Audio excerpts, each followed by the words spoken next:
Good morning, everyone. Thanks for joining us in the webinar, Remote and Online Teaching, an Emergency Preparedness Pack. I'm Wei Zhang from Oregon State University, and I'm the chair of NWeLearn 2020. I will be your host today. Just a few housekeeping items before we start.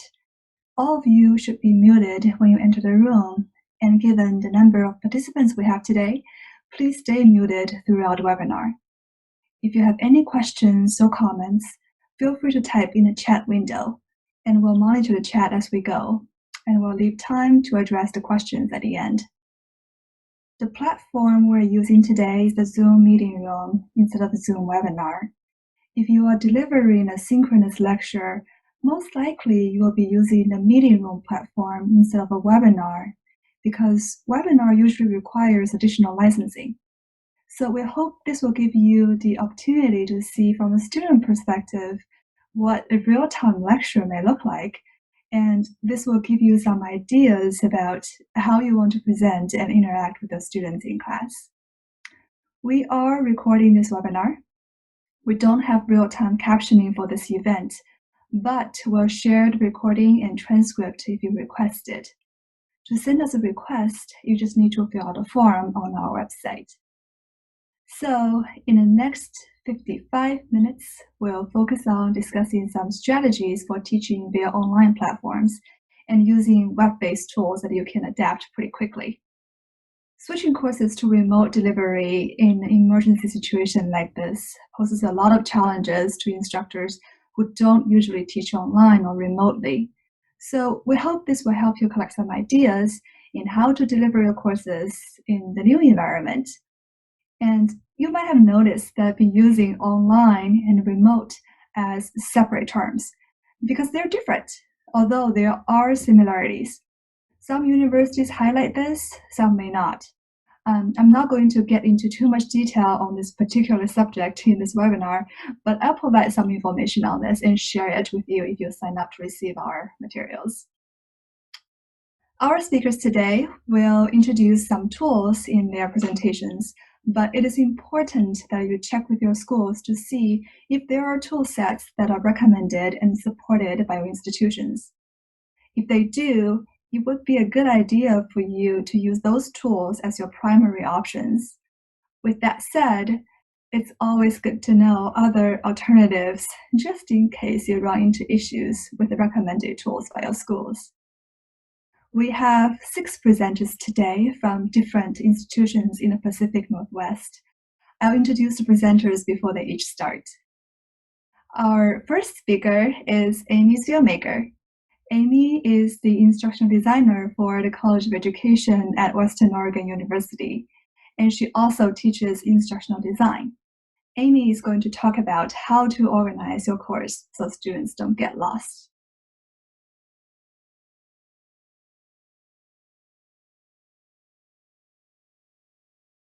The first thing I recommend is using clear titles, which may sound obvious, but it can be easy to forget. So for example, titling your weeks with this general format: week, dates, topic. The week label here gives students a sense of size and scope. It's material for 1 week. The numbering here orients the student to where they are in the term relative to other sections. The dates tell the student when exactly week 2 is and shows you've updated your course since last term. And the topic makes it clear what's going to be covered that week. Similar concept applies to other items in your course, so instead of just quiz number 7, quiz 7, the immune system.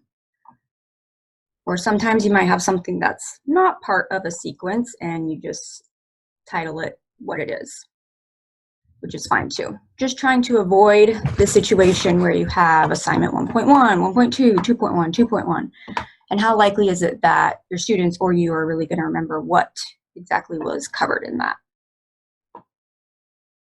Okay, next. Second tip is to organize your content into an outline visually. And I think you'll see what I mean by this example here.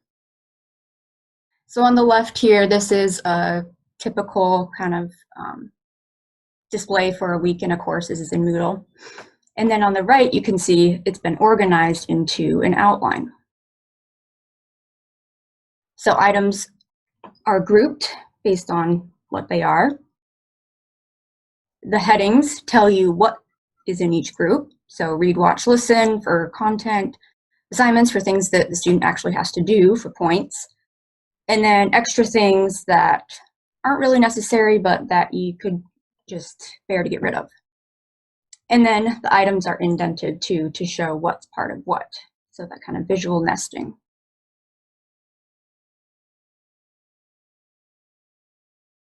My next tip, and final tip, is to tell your students why you've provided the information you've provided. Why did you put that link there? Why do you want students to watch the video? Why should students do this reading? And for those of you that teach face-to-face, I'm guessing you do this naturally. The reading is about X and is important for Y. Pay particular attention to Z. But online, it's really easy to drop a link into your course and not provide any context to the student. But your students aren't mind readers. You have to tell them what's going on in your head. So think about a student interacting with your course for the first time and ask yourself if you've made it clear why each part of the course is important. And there are a few ways to do this. So for example, on the left, this is from the previous screen. So no context, links are just here, not really clear. Well, we have the titles, which is good, but other than that, you're not providing a lot of why for the student. On the right here, we've just added a few sentences of description underneath each item to kind of tell them what it's about, what it's important for, just giving them a little bit more information about why that content is there.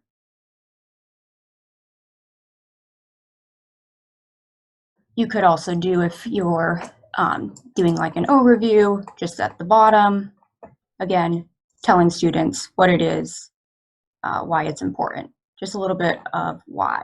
And then over here, this is in Canvas.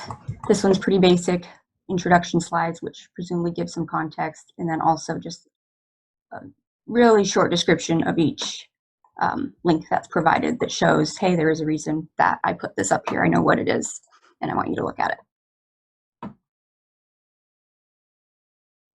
Okay, recap. Titles outline why. The mnemonic here, toe, it's not great. Yeah, not great. But I hope the tips help you organize your course. Like I said, it doesn't take that long, and it makes a huge difference for students and the instructor and your friendly instructional designer.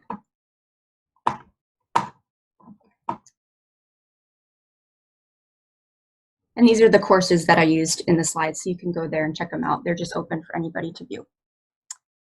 With that, I will turn it back to Wei. Excellent, thank you, Amy. And don't worry about the links. We'll share the materials after the webinar, so you will get those links.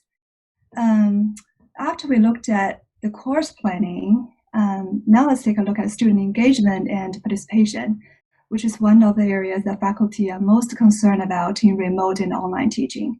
So today we'll have two speakers addressing this area.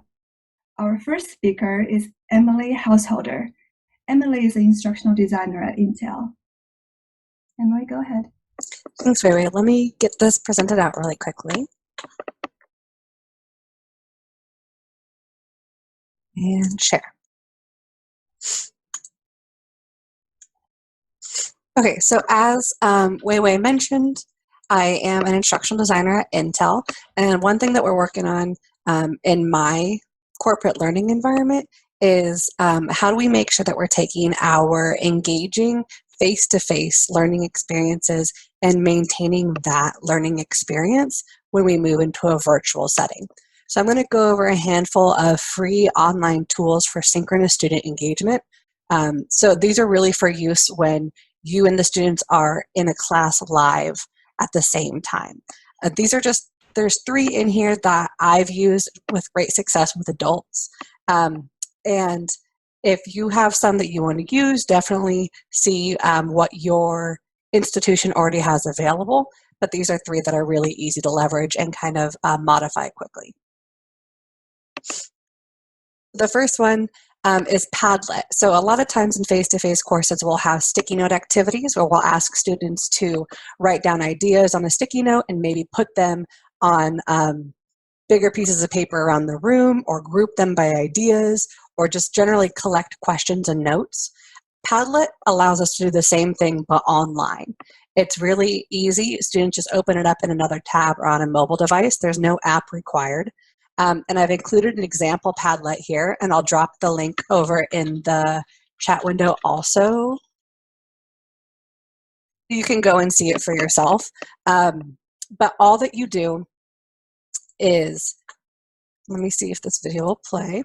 All that you do is you set up a virtual space like this. So what is your top tip for working from home? And then in the bottom right-hand corner, there's a plus button. And when you click that, it allows you to begin putting items up here like you would with a sticky note. There are lots of other features available. For example, in here I have the little liking feature turned on. I also have the feature where you can drag and drop them into different orders. You can add documents or photos. There are a few things that you want to take into consideration when you use this in your classroom. There is a profanity filter that replaces swear words with an emoji, but for the more creative swear words, it doesn't catch them. So that's just a heads up. And then with the way I have it set up right now, students don't have to input any kind of information about who they are. So we're not tracking who put what. So it really lowers that affective filter, but it might not encourage as much engagement depending on your student population. The next tool I want to talk about is called Poll Everywhere. It operates similarly to a kind of like clicker questions in a classroom. So it's a real informal information gathering tool. And again, you can use this on your mobile device. I actually recommend students have it on their mobile device while the instructor shares it out on the screen, because then you can watch the results come in live. The way that it works is you text a code to a given number. So in this example, it's not a great, when you have a free account with this one, they don't necessarily give you great options.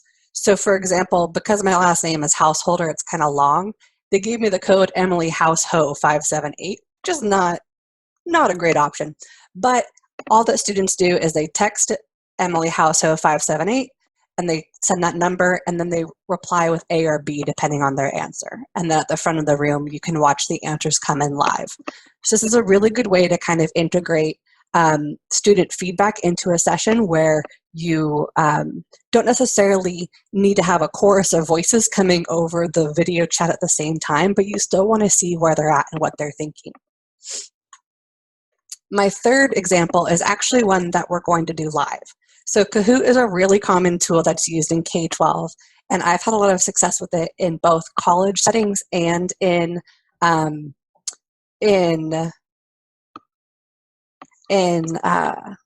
my goodness, corporate settings. So I've had a lot of success with adults and children using this. I recommend using it on a mobile device, not downloading the app. It's not necessary, but it does add a nice level of gamification to an otherwise dull course. And I'm going to check my time really quick. So if you would indulge me, I'd actually like to go through and get a few folks to do this with us live so that way you can see it. Kahoot is one of the more intricate versions of this. So we're going to go through, and if I get about 10 players, then we'll be good to go. So the way that this works is if you'll pull up your phone and input the website, kahoot.it, and then this code, 3634718. I'll wait for about 10 players before we move on. So Kat, again, oh my goodness, look at them come in. So you can watch them all come in live down here. Every now and then you'll get one that's inappropriate. And for example, I'll pick on Amy Spielmaker. I can just kick her right out. I didn't like her name, kick her out. Beyonce, I'll leave Beyonce. And Emily, oh my goodness. So we're going to cap it at 25. 26. Start. So tips and tricks for working from home. I always like to read out the question for students because it doesn't show up on the mobile device. So our first question, remote work is on the rise. What percentage of the US workforce spends at least some time working from home? So then on your mobile device, you'll choose the color that corresponds with the answer you want to give.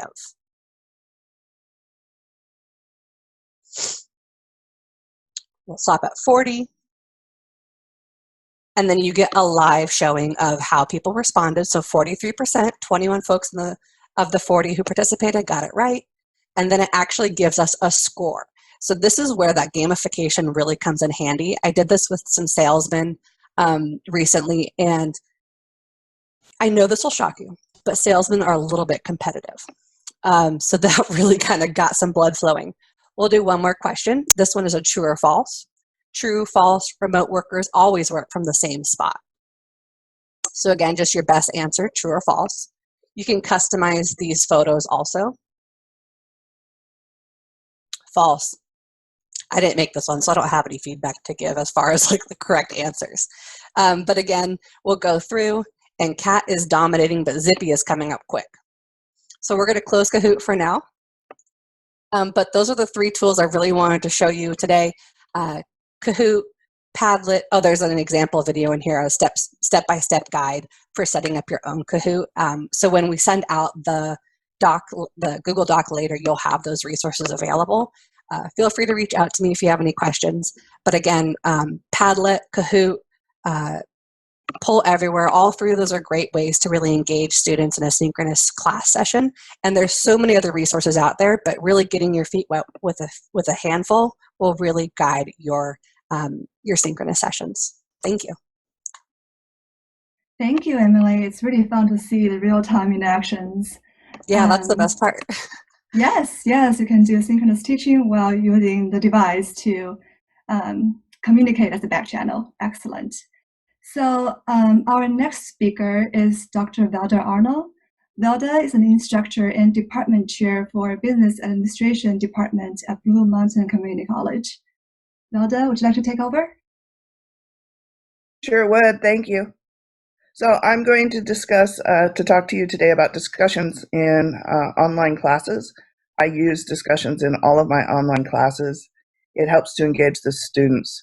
So one thing you should do is make the discussions a part of your overall course design.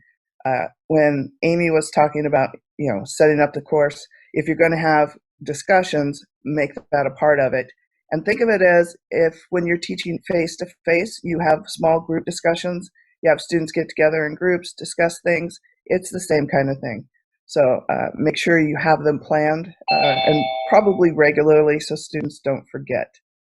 So the discussion questions, the prompts should always be related to your content that you're learning that week. Don't just pick something out of the blue. So make sure it's related to the content. And you, as the instructor, should post the prompt.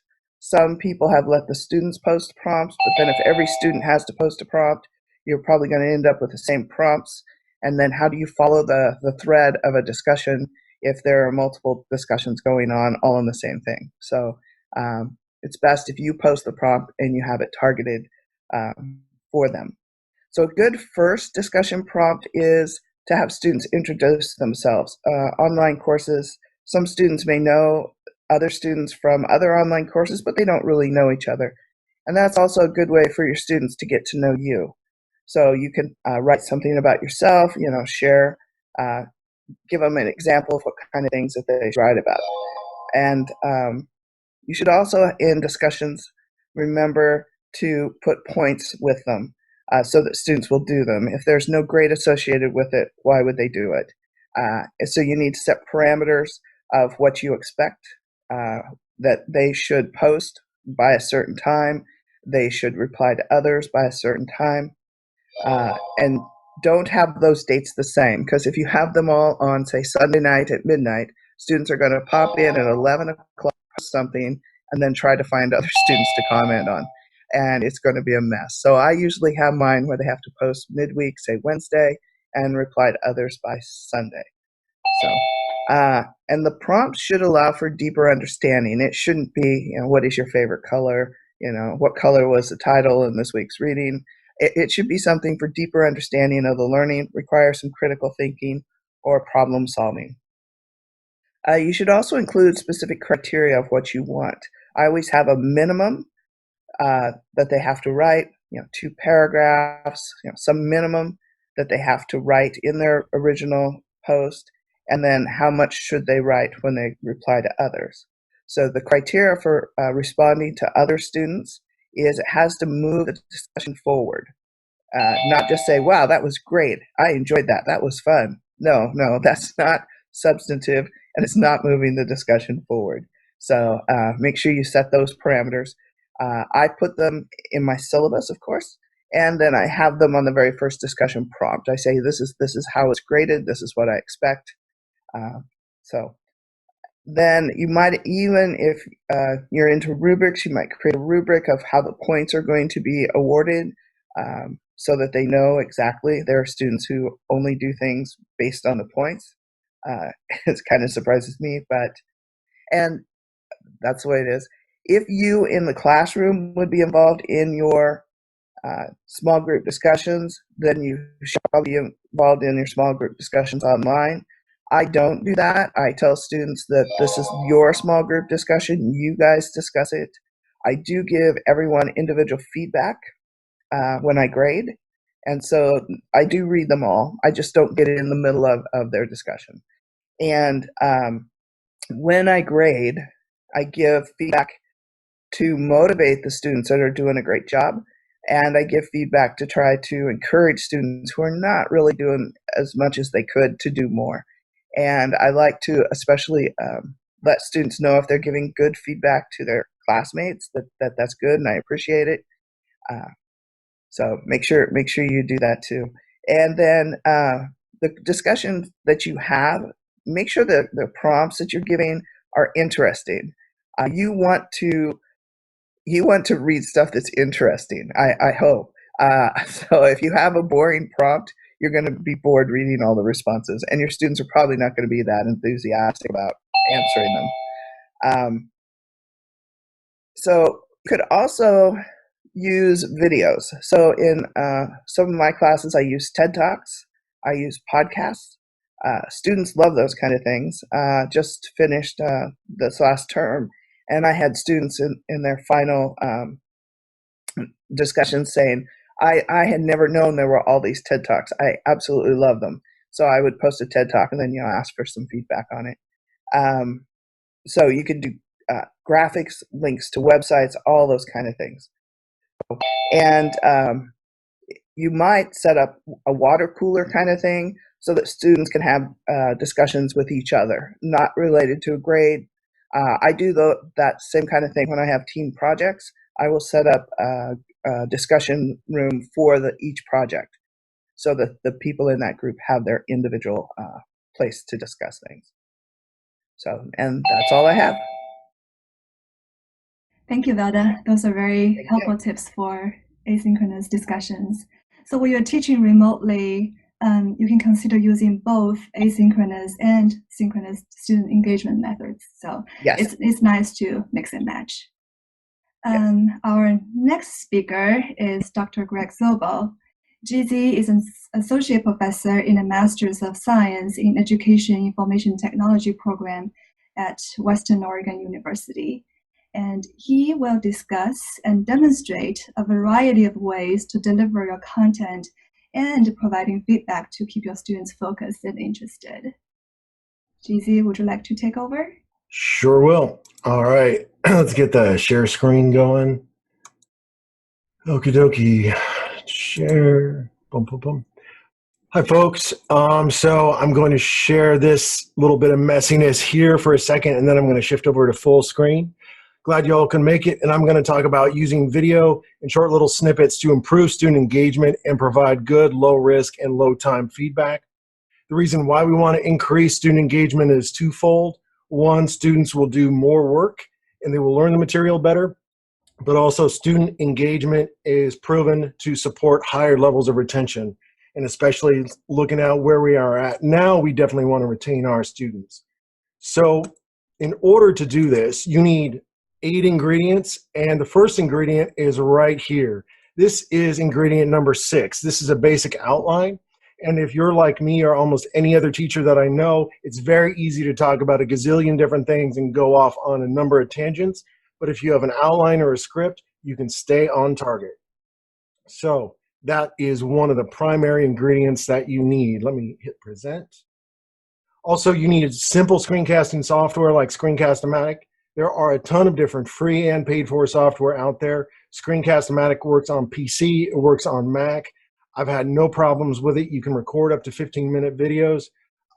There are numbers out there, but we could talk about that for hours. You need a decent mic. If people can't hear you, there's no point.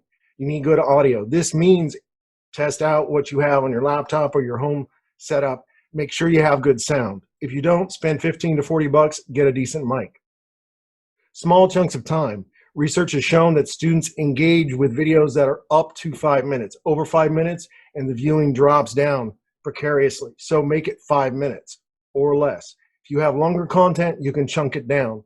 Now, the techniques that I'm going to suggest today, they do not require you to set aside a half hour, an hour, hour and a half to do. Instead, these techniques are meant to augment and give you a break from email, course design, grading. So when you're doing something and you're tired of it and you need to go do something else, but you want to still be productive, you can go make some of these screencasts and give feedback to your students.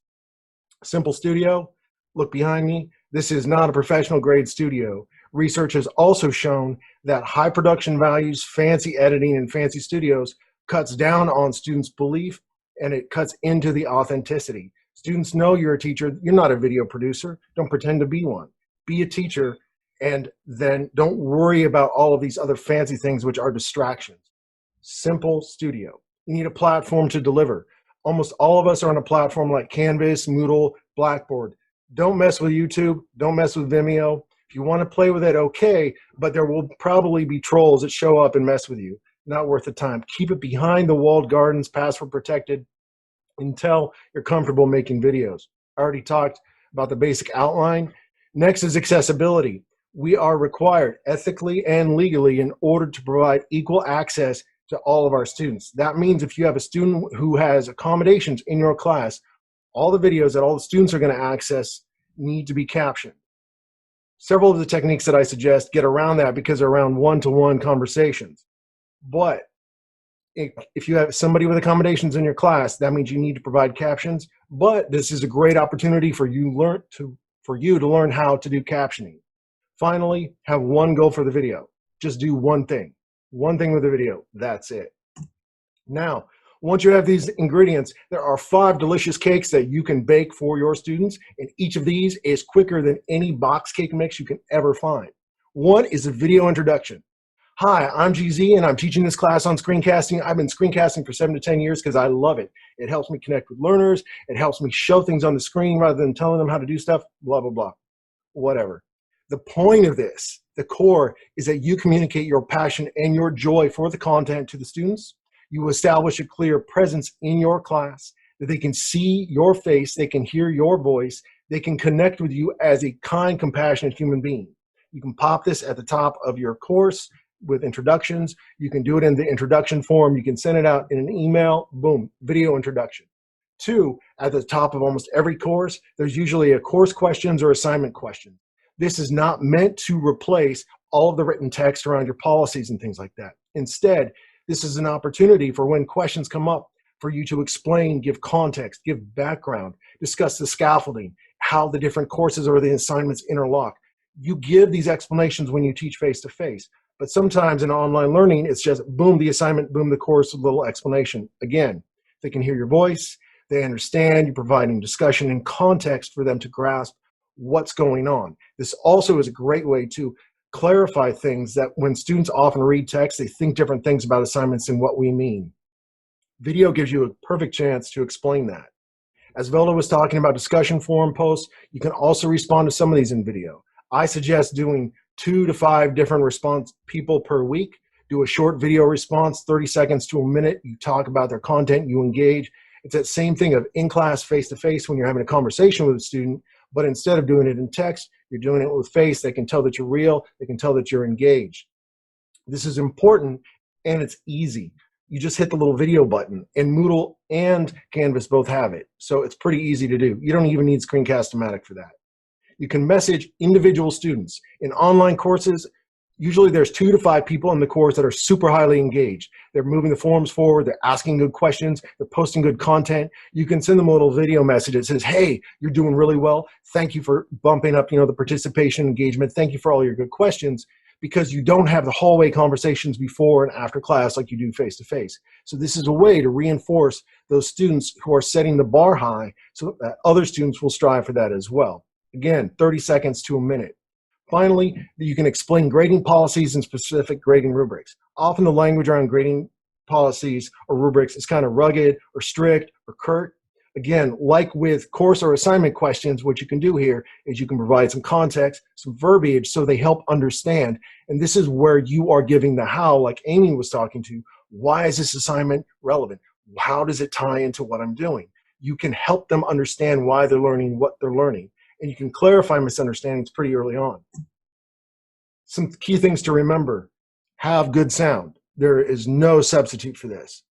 5 minutes or less, and you keep it simple. Keep it simple. At the heart of all this, after sound, you are sharing your joy and your passion, not just for teaching, but for the subject matter area. We have a lot of people moving to online learning who didn't want to be here. They didn't want to do distance learning, but here we are. And if you can connect and they can see that, yeah, you love your stuff and they're going to enjoy their time with you and they're really going to get into it, hey, that's going to help. That's going to alleviate and blow away a lot of the fears. Forget perfectionism. You're probably new at this. Do low stakes. These things are all low stakes. They're easy to do. They're short. And if you flub up, it's not a world crisis. It's very simple. And be kind to yourself. You're scaffolding your video skills. And remember, at core here is we are connecting with our learners as human beings, and we want them to understand that we too are human beings and that we are all in this together. And that's that. Thank you. Thank you, GZ. I've always loved seeing your passion. Our next speaker is Tim. So let's see. Okay, Tim is going to talk about assessment. Assessment is another hot topic in online and remote teaching. There are many ways to assess students, and I'm sure you've all received a lot of instructions and support from your own institutions on creating summative assessments, such as making online quizzes and exams within the LMS. Today, we're going to take a look at some other assessment methods and approaches you can take. Tim Chase is the Director of Impact Virtual Learning, and he'll share some strategies on formative assessments today. Tim, the floor is yours. Thanks so much. Do me a thumbs up if you can hear me. And then I am glad to go after GZ because he has the teacher's recording video to give to students, and I'm going to reverse that as part of my presentation to encourage you to have the students recording themselves, students recording their screencast. But as we get going into this section about testing alternatives, I want to give you this question to respond to in the chat. How can I test students fairly? I'd appreciate some chat activity during the session. Respond about that. Assessment for students, remote and online learning. So I'm a teacher in one foot in the university system and one in the public high schools. I design classes, teach coding and digital literacy, English, and I support other teachers as they take their face-to-face classrooms online, or if the teachers are developing a digital footprint in a blended or hybrid brick and mortar classroom. Also, if your institution, this is for you guys who are here, is needing to add staff to help in this time of transition, please contact me. I'm looking to help remotely. This slideshow, this portion is going to be linked from the resources page in our webinar slideshow in just a minute, so you'll have all the links because I'm going to give you links. When I began teaching online, one of my conundrums was the evaluation piece. How could I test the students fairly when I couldn't see them testing to ensure they weren't using Google or their neighbor to cheat the test? To put it another way, how could I make it so they don't cheat my tests? As I've helped faculty design their online class presence, I've repeatedly been asked about assessment and cheating. They're asking, how can I make it so they don't cheat?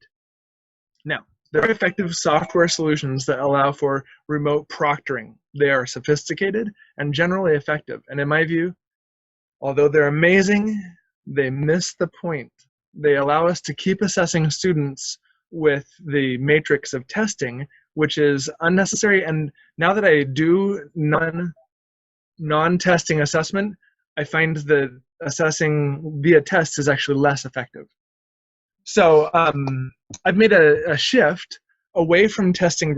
It's been a gradual shift, and today I'm going to advocate for a zero or minimal test classroom for you as you remotely or online teach. And I think that my aims are the same as yours. I want students to demonstrate a high level of proficiency with the material. I want them to learn and retain essential facts. These are skills and proficiencies that I need to attest, and I accomplish our goals without tests. Let me give you some examples. In a Shakespeare class that I teach, we independently, they watched The Tempest, and we had a couple of discussions, thank you Velda, about motivation or the character arc of the characters, and to check for understanding and to make sure they had interacted sufficiently with the play, I had them use Google Maps. They came up with a map overlay and other things in which they took get this, sparsely inhabited Mediterranean island and created place markers. Then the place markers they filled with incidents and ideas from the play. They put their video snippets, images, excerpts from the text, their own notes about what was important. Now for a soft skill like knowing a Shakespeare play, it's easy to imagine an abundance of methods to evaluate students' mastery. They could use Flipgrid or VoiceThread, very similar tools, to make a video diary of one of the supporting characters. They could use TimeLighter to create a timeline of the play, or they could use Poplet to make a mind map of each character's motivations and then on the arrows talk about the relationships between the characters. There's no need to test when you can assess the students demonstrating their understanding and mastery in so many creative ways. To be clear, there was no final test in this unit. The students demonstrated their understanding in other ways. However, there are other academic arenas where making a video diary just isn't acceptable. If the concept I need to evaluate is how well a student can understand and apply a chemical formula or solve a complex equation, then a different set of tools needs to be brought to bear. For one, to be able to record themselves explaining their approach to problems quickly and accurately. This is where recording of screens comes in. TechSmith, Snagit has just made their software freely available until June because of the current COVID virus crisis. My favorite, because it's so easy and it's free, goes right into Chrome, screen recording tool is Screencastify. Free Chrome extension that allows my students to painlessly record their audio along with whatever's on the screen of the student's Chrome browser. I love having students explain a concept to me using a screen recording because I can use a rubric then to evaluate their proficiency, and they have the freedom to prep whatever they want on their screen to aid in their explanation. Also, if speed and accuracy are both part of what of the learning that you're needing them to demonstrate, that you're needing to assess, consider a timed assignment or a timed quiz which incorporates proof by video. So using your school's LMS, you can make an assignment that opens at 11 a.m. sharp, and then the ability to submit the assignment is only available for half an hour or any amount of time you specify. Students learning remotely have already committed to being synchronously present. If you require them to record their screens and narrate while they're working the problems, you'll be able to see that they're not relying on a team effort or just Googling for the answers. The answer to the question is not about cheap proof tests. It's about reconfiguring our paradigms as a teaching faculty so that we're measuring differently. I can better assess student learning if I think creatively about how they can demonstrate their mastery of the content. And honestly, my hope is I'll be receiving in my inbox mail from several of you pushing back, telling me about how traditional testing is imperative and helping me see why. I also hope that several of you follow up with an email telling me about a paradigm shift in your teaching, or just to say hi. Thanks, everybody. Thank you, Tim. It's very helpful. So our final speaker today is Anna Thompson. Anna is the Learning and Access Designer and Accessibility Lead at University of Washington. She'll share some tips on accessibility. Anna? Hey, thank you. Floor is Good morning, yours. everyone. Oh, hello. Let me share my screen.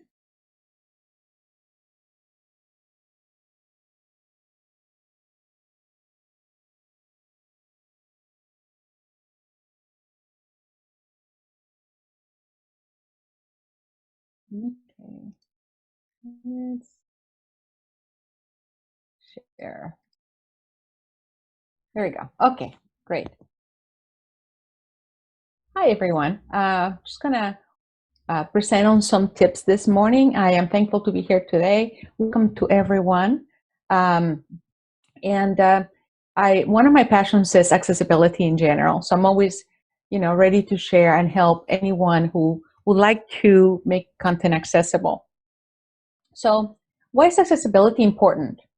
Especially in this time when we really have to provide digital materials to everyone and teaching remotely. Accessible content makes the content usable by everyone, making it equitable. And that is, whether or not they have an accommodation. Students with accommodations also don't have to wait to have materials converted. And that's another plus, because a lot of times our disability resource offices may be overwhelmed, especially now with this big change. And it is also the right thing to do for all of us. So to support that, let me just share some disability facts, okay? About 61.4 million of Americans have reported they have some sort of disability.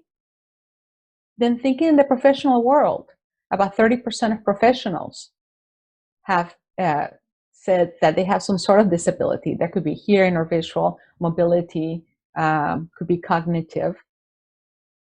And in these recent data, students in higher ed, undergrad, about 19.4% of those students, they said that they had a disability. Now, this number reflects the students who self-identified and registered with the disability or accessibility office at the campus, and they followed through to get the help they needed. Now, this number is much, much higher in actuality because many students choose not to self-identify, which makes it even more important to make sure our content is accessible to everyone. The sources of this data will be provided with a slide in the notes section. So when you get a copy, you'll be able to look that up. Okay, so here's some tips. And remember, one thing that I like to emphasize, we cannot make everything accessible at once, right now. We can only do it one file at a time, okay? Baby steps.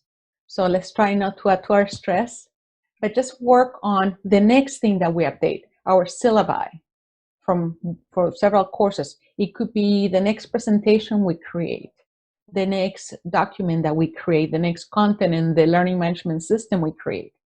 So one file at a time, one thing at a time. So my tip number one is to format content correctly.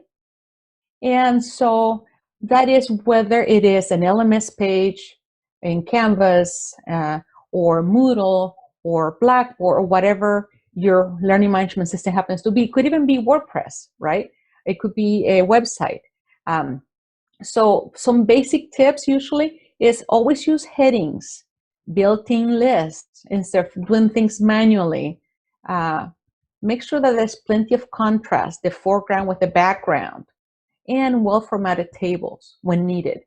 So this is the most basic level, some of the best practices for content. Here are some links for some basic types of content that might be helpful to you.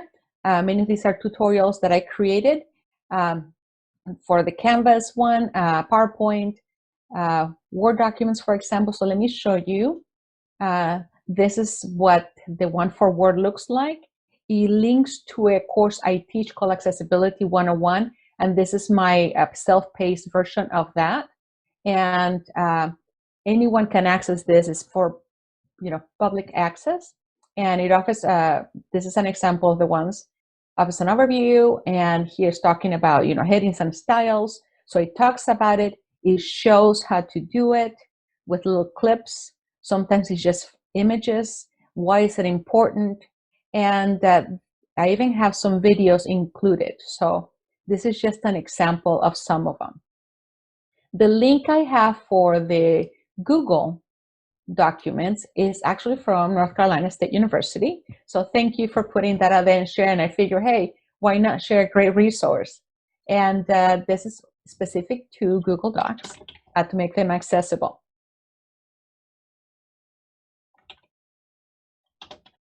Okay. Tip number 2, and I will preface this, PDFs are ubiquitous everywhere. They were the answer many, many years ago to sharing content, but as a result, we have millions of PDFs out there that are not accessible. Sometimes it's because they're image PDFs, sometimes it's because they're text PDFs that were never remediated, which means they were not made accessible.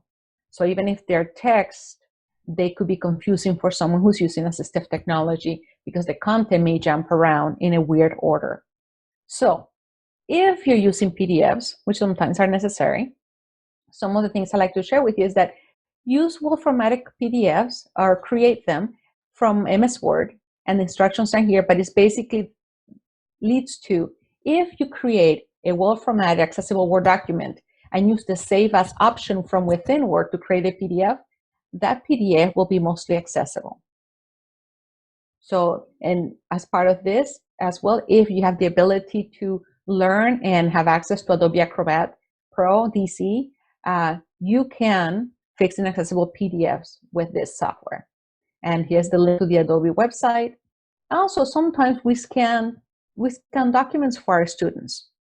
And that is okay. Sometimes we offer them a chapter to a book, so they don't have to buy a book, and that's great.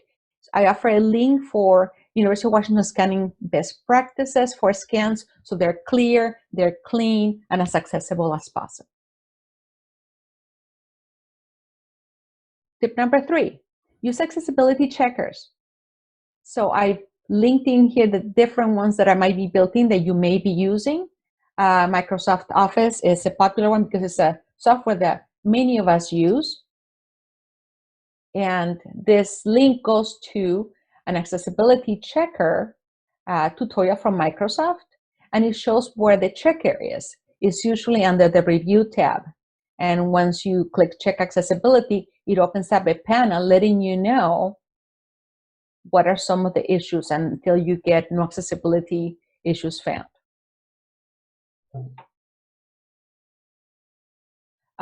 If your institution has purchased Blackboard Ally, it can be added to Canvas, Blackboard, Moodle, and Desire to Learn.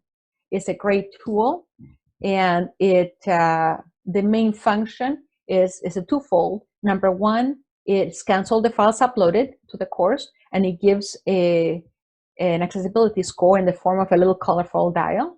And also it provides students with alternative formats they can download. Of course, there's institutional site where institutions can also get institution-wide reporting on all their course content. So it also has, here I have a link for Adobe Acrobat Pro. Wave for web pages is a free program that can provide accessibility checking for web pages, and it can also be a browser add-in that you can use, and a free color contrast checker where you can contrast check any file, whether it's the web or something on your computer. Okay, tip number 4, link accessibility. When we provide links to things, let's try to provide descriptive links instead of click here in content, and have the description of what it is with a link behind it. And if you need to provide a full URL, for example, if I say uw.edu for University of Washington, and I don't need to include the HTTP, the slashes, or the 3 W's in front of it, because if that is typed on any modern browser, it will go to that place. So simplifying the URLs is one great thing to do. Also, for articles, for content from our library databases, it's best to use library persistent links. And that way, we give students choices because the majority of them, aside from the PDFs, they also offer an HTML version of the article, and more of them are now offering an audio version of the content. Tip number 5, use alt text. Alt text or alternative text should be added to all images included in your content. Yes, use images. Yes, let's create wonderful, beautiful looking content. That should not stop us. But we should have an alternative text option of it, whether it's behind it or surrounding text explaining, especially with something like a chart or something like that's more complex. And if you get the option to add it in 2 places, like a title and a description field, only add it to the description field. If the image is decorative, that's absolutely fine. Just mark it as decorative. Our modern programs, Office, latest versions of Office, and sometimes our LMSs offer that option. And and also, I offer a tutorial here from Penn State. They have great resources as well for recommendations for complex images. What are some of the best things to do for alt text for complex images? Tip number 6, captioning. And going back and linking to GZ's presentation was excellent, by the way. So yes, captioning is important, right? Whether it's a video or a podcast, there are different options on captioning, right? Sometimes institutions may offer a centralized option to submit videos, but if not, you can also do it yourself. Here are some links. You can do it in YouTube. You can just upload a video to YouTube, edit the captions on YouTube, and download the captions and or transcript.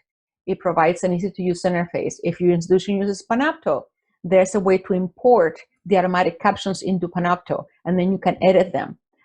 Cloud Zoom recordings like this meeting today, we're recording on the cloud, and if you do that, one of the files you can download is a transcript in the form of a caption file, which you can use to also add captions to a video elsewhere. Also, if you select media from your library databases, try to find caption media. Much of it is already, but there's some uncaptioned media, and places like, or databases like Canome, for example, you can submit the video for captioning, sometimes with a librarian assistance, so it becomes captioned, and it usually takes a week or 2 for the captioning to show up. Films on Demand is a really good one, but they have great content that if you work with your librarian, they're really, really good at helping you find caption content.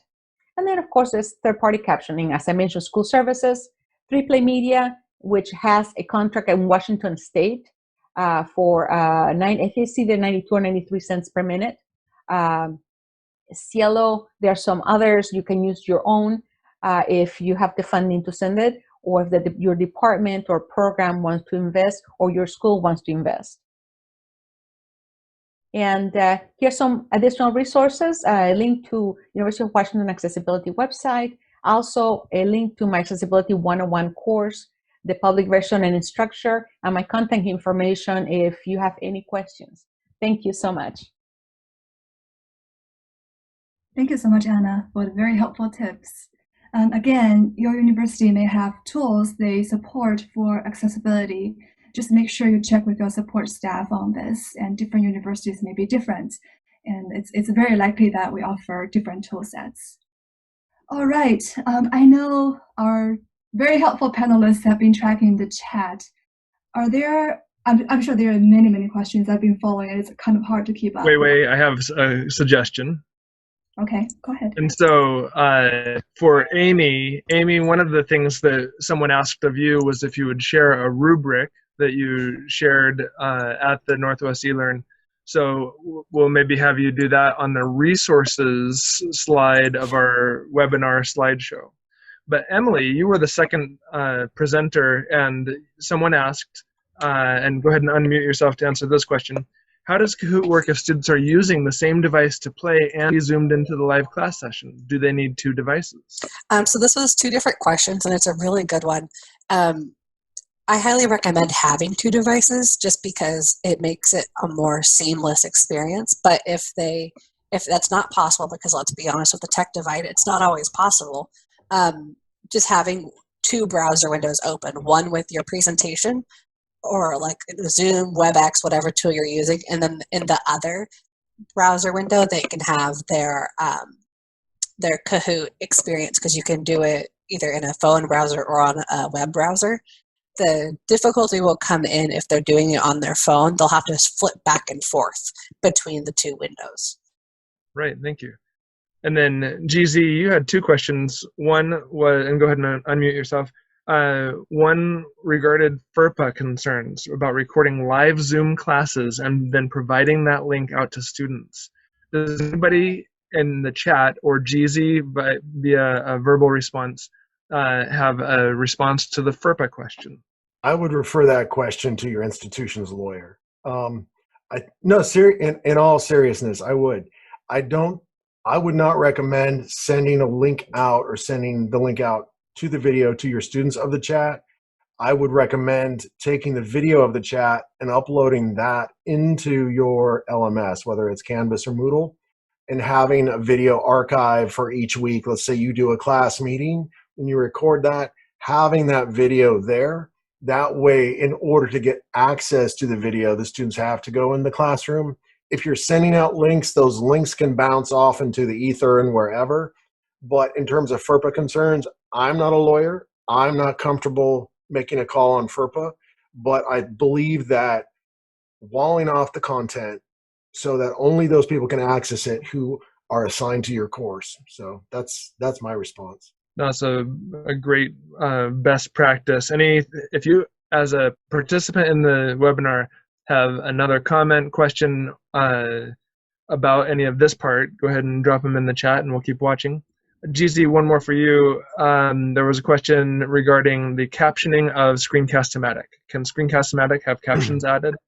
So Screencast-O-Matic is primarily for recording the video. It doesn't do captions as far as I know, at least not with the free version. However, there are an array of solutions. You basically can take the video and you could dump it into Otter AI. You could dump it into a private version of YouTube, so where you don't share the video, and it will produce an automatic transcript. But again, depending on how much money your school system has, Canvas may have auto captioning set up. It may have Panopto set up. It really depends on the ecology and the cash flow. Operating from a DIY perspective, what I do and what I would encourage you to do is find a workflow and stick with it for probably your first 10 videos. So record in Screencastify, take that video, then I would drop it into Otter. It would produce a transcript, and then I would go through and listen to it and revise the transcript to be accurate, and then I would upload that. So that's how I would manage it. YouTube, awesome. Yeah, YouTube may be improving, but I don't know. Thank you. Right GZ. now it's noon. Wei, what should we do? Yes, I would love to keep the conversation going. It's very good, but I want to respect everybody's time. So before we close, I just wanted to announce that our conference this year is on October 15th and 16th in Vancouver, Washington, and hopefully we'll be past this pandemic then. We're also accepting journal submissions, so just go to our website and you can find information there. That is all for today, and it may take us a few days to get everything wrapped and processed and ready to send. So I thank you for your patience, and thanks again for joining us today. Wei, if anybody is here, if anybody is here who isn't already getting our emails, to encourage you to sign up for those on NWeLearn.org. At the bottom of every page, there's a way to sign up for those emails. Great. Thank you all. Bye. Thank you. Bye. Go.